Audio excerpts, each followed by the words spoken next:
അപ്പോൾ ഫാമിലി യൂസിന് പറ്റിയ വാഹനങ്ങൾ ഉണ്ടോ എന്ന് ചോദിച്ചാൽ നമുക്ക് ഡെയിലി എൻക്വയറീസ് വരാറുണ്ട്. അപ്പോൾ അവർക്ക് വേണ്ടിയിട്ടാണ് നമ്മൾ ഇന്ന് 2 വാഗണർ കൊണ്ടുവന്നിട്ടുണ്ട്. 2010 മോഡൽ, 2016 മോഡൽ.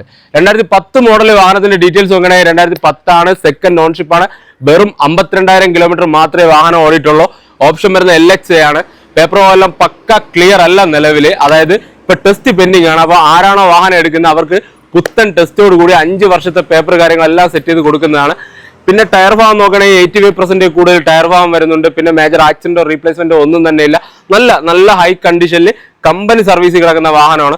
അപ്പോൾ ഈ ഒരു വാഹനത്തിന്റെ ഡീറ്റെയിൽസ് നോക്കണമെങ്കിൽ 2016 വാഹനമാണ്. 2016 മോഡൽ BHI ഫസ്റ്റ് ഓണർഷിപ്പ്, വെറും 42,000 സംതിങ് കിലോമീറ്റർ ആണ് ഓടിയിട്ടുള്ള. പുത്തൻ ബാറ്ററി കാര്യങ്ങളെല്ലാം വെച്ചിട്ടുള്ള വാഹനമാണ്.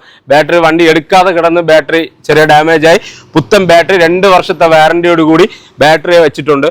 അപ്പൊ നിലവിൽ മേജർ ആക്സിഡന്റോ റീപ്ലേസ്മെന്റോ കാര്യങ്ങളോ ഒന്നും തന്നെ ഇല്ല. നല്ല ഹൈ കണ്ടീഷനിൽ കിടക്കുന്ന വാഹനം. അപ്പൊ ഈ 2 വാഹനത്തിന്റെ ആസ്കിംഗ് റേറ്റ് നോക്കുകയാണെങ്കിൽ ഈ ഒരു വാഹനത്തിന് 1,80,000 രൂപയ്ക്ക് 5 വർഷത്തെ പേപ്പർ കാര്യങ്ങളെല്ലാം സെറ്റ് ചെയ്ത് കൊടുക്കുന്നതാണ്. അപ്പൊ ഈ ഒരു 2016 മോഡൽ VHI ഫുൾ ഓപ്ഷൻ വാഹനത്തിന് 3,75,000 രൂപയാണ് റേറ്റ്. ചെറുതായിട്ട് നെഗോഷ്യബിൾ ആണ്. അപ്പൊ ഈ 2 വാഗണറിന്റെയും ലൊക്കേഷൻ വരുന്നത് ട്രിവാൻഡ്രം നെയ്യാറ്റിൻകരയാണ്.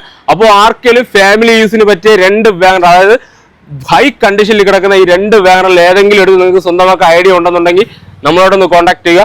2 വാഹനത്തിന്, അതായത് ഈ ഒരു വാഹനത്തിന് ഏകദേശം 1 ലക്ഷം രൂപ ലോൺ കാര്യങ്ങളൊക്കെ അവൈലബിൾ ആണ്. ഈ ഒരു വാഹനത്തിന് ഏകദേശം 3 ലക്ഷം രൂപ അടുപ്പിച്ച് ലോണ് കാര്യങ്ങളൊക്കെ കിട്ടുന്ന വാഹനം കൂടെയാണ്. അപ്പോൾ ആർക്കെങ്കിലും ഈ 2 വാഹനങ്ങളിൽ ഏതെങ്കിലും നിങ്ങൾക്ക് എടുത്ത് സ്വന്തമാക്കാൻ ഐഡിയ ഉണ്ടെന്നുണ്ടെങ്കിൽ നമ്മളോടൊന്ന് കോൺടാക്ട് ചെയ്യുക. മറക്കാതെ പേജ് ഫോളോ ചെയ്യുക. കൂടെ നമ്മളെ വാട്സ്ആപ്പ് ലിങ്ക് പേരുണ്ട്, കയറി ജോയിൻ ചെയ്യുക. അപ്പോൾ ഓക്കെ.